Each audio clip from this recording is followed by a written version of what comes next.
Hello everyone, welcome to secrets of nature life and food.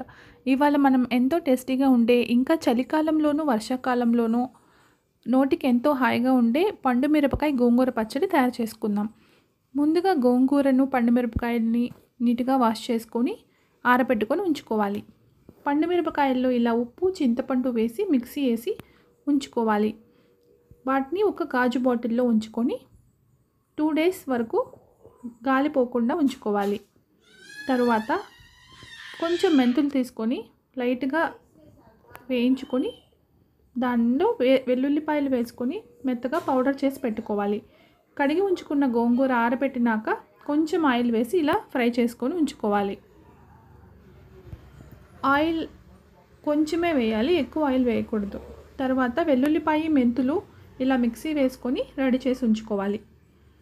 Fry అయిన గోంగూరలో ఇలా mixie వేసుకొని సరిపడినంత ఉప్పు యాడ్ చేసుకోవాలి.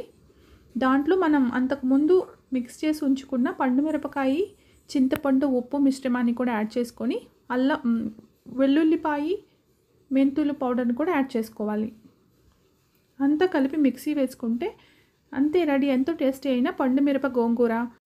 కావాల్సినప్పుడు కొంచెం తీసుకొని తిరగమాత వేసుకుంటే ఎంతో టేస్టీగా ఉంటుంది. వేడివేడి అన్నంలో నెయ్యి వేసుకొని తింటే నోటికి హాయిగా ఉంటుంది. For more healthy recipe subscribe to my channel. Thank you so much.